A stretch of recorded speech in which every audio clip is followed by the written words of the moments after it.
Hi, welcome to the first Nancy's Corner of the new year. I have some good books to talk about today, and for the first time I have more adult books than kids books, so that's what I'm going to start off with. The first one is about my favorite actress, Betty White. I was going to do this as a representation of her birthday on January 17th, but since she passed away on New Year's Eve, it's kind of going to be a memorial to her.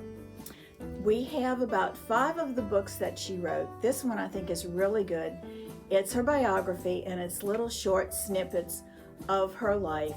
There are lots of great pictures, her childhood, her awards, her family. If you want to learn a little bit more about Betty White, just what a nice, happy person she was, this is a good book to read. I read it for the second time and really enjoyed it. Now, these two go together. This is An Elderly Lady is Up to No Good. That's the first one. And An Elderly Lady Must Not Be Crossed. These are written by Helene Thurston. And this is about an 88-year-old retired school teacher. She lives in Sweden and she likes to travel. She's not wealthy, but she has enough. Her apartment is rent-free. She has enough antiques and paintings that if she needs money, she can sell something.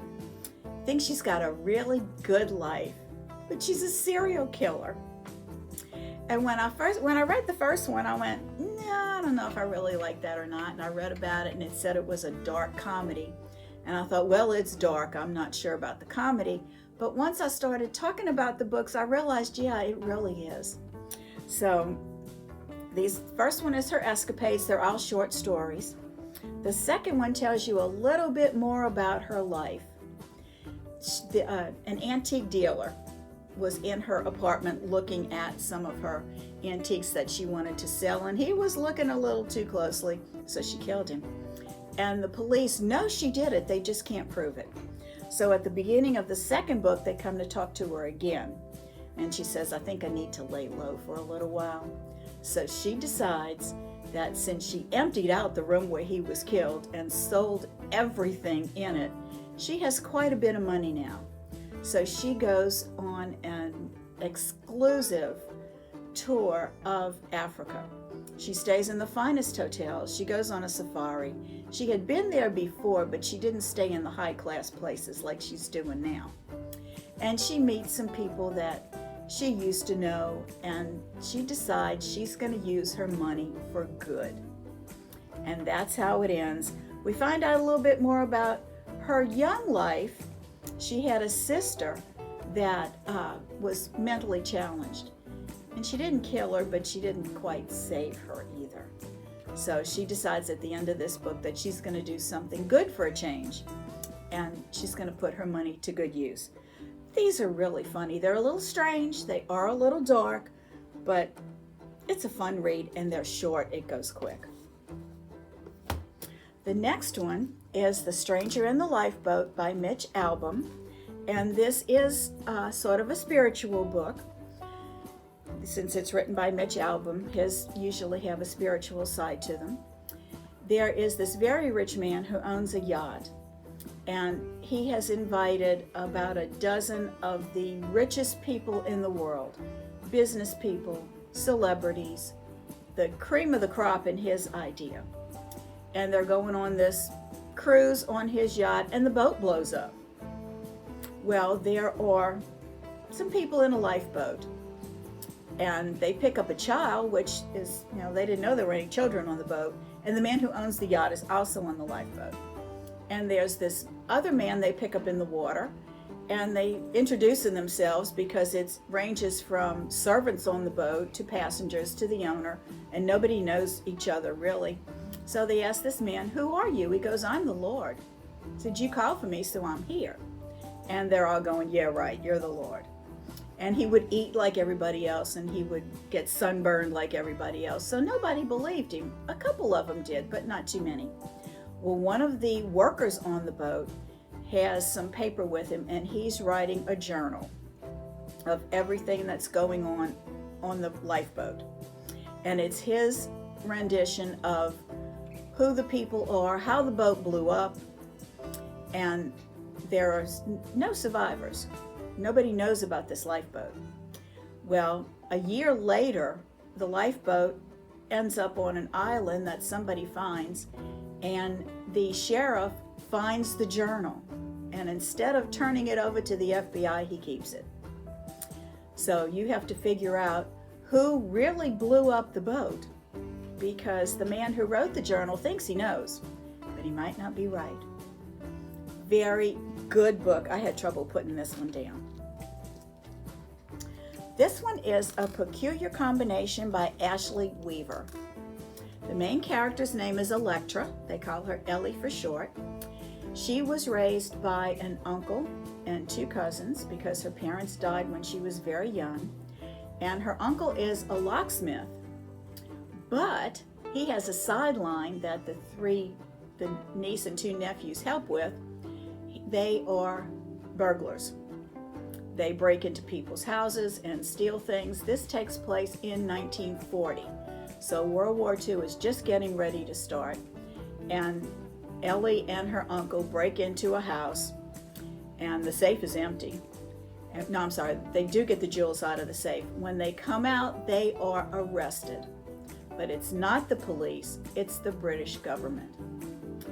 And they hold the uncle, not hostage, but sort of prisoner. And the head man that took them tells Ellie, you have to do a job with me. And if you do, you and your uncle will not go to jail. So she agrees because they do not want to go to jail. So he says, there's a spy in our midst. They stole plans of the German attacks, and we need to get those plans back. And they're in the man's safe, and you have to help me go get them. So she goes, and she's just as good as the uncle at breaking into safes. So they open the safe, and it's empty. And the man that owns the house is dead on the floor. So they have to find these papers before they get into the hands of the Germans. And it's really hard for them to find because there's a traitor and they can't figure out who it is, and the papers keep moving around and notes are passed. Very, very interesting. I enjoyed this. There will be another book coming out in a couple of months that I'll read that one too. Now, we got some new cookbooks in, and this is Taco Mama's American Housewives' Favorite Taco Recipes. And they have some, you figure, tacos, meat, cheese, lettuce, Taco Bell type tacos. These are very fancy, but they should be easy to make. So I think this would be a fun book to check out. We also have one that's also exclusively fish tacos, but this gives you a little bit of everything. When I saw this one, Homemade Nacho Cookbook, I thought, what can you do with nachos? That they could devote a whole cookbook to it. Well, I was wrong. I didn't make anything yet, but I did copy some of the recipes out, like fried chicken nachos and shrimp nachos. There's even strawberry nachos. So this is going to be a lot of fun. If you have parties or you're going to a party, this would be the book to check out. And that's all for the adult books. I have 2 teen books. We have the whole series. This is Lost in Paris and Lost in Ireland. These are by Cindy Callahan. There's also Lost in London and Rome and Hollywood. And in each one, a teenage girl goes to a different place, and they usually in Europe. Hollywood is the only one in this country. And they go on adventures. They are saving a pizza parlor in Italy by making matches with people, love matches with people, according to the pizzas they like. There's one in Ireland. In Ireland, this girl gets a chain letter, and she breaks the chain. So her family's going to Ireland, and she's going to trace back to the lady that started the chain letter and apologize and see what she can do to change it. In Paris, to get concert tickets, you have to go on a scavenger hunt. So it's really cute stories for teens. And there's usually a cute boy involved with all of the adventures. So I would recommend these. Now for the kids' book. This is adorable. This is See the Dog, 3 Stories About a Cat. It's written by David La Rochelle, and the dog is supposed to go on adventures, but he gets sick, so the cat takes his place. And the cat has to fetch a stick and swim and protect the sheep, and cats really don't like to do any of that. It's an easy reader. It's a lot of fun. This is a cute book. The next one is Beaver and Otter Get Along, Sort of. And this is by Sneed B. Collard III. The beaver finds this nice pond where he wants to settle and raise his family, so he builds a dam. And it tells about the ecology of the area, all the fish, all the plants, how everything prospers because he builds this dam.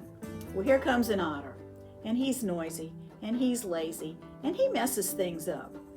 But the beaver realizes that to keep the balance in nature, you still need the otter and his family too. It's educational, it's funny, very cute book. This one I really like. Those Are Not My Underpants. And this is by Melissa Martin. This little bear finds some underpants drying on a branch. And he's going, oh, somebody lost their underpants. I have to find out who it is. So he asks all the different animals, are these your underpants? And they say no. And they describe the underpants that they're wearing. So that's what most of the book is about. But he goes to his mom and he goes, look, Mama, I found these underpants. I can't find out who they belong to. And she kind of says, look down. Those are your underpants that you just happen not to be wearing because I washed them. This will definitely give you a good giggle. I like this one a lot. Now we'll be reading this for story time in a couple of weeks. So those are our books for January. It is a new year. I wish you lots of good health and lots of good books. Come into the library and pay us a visit.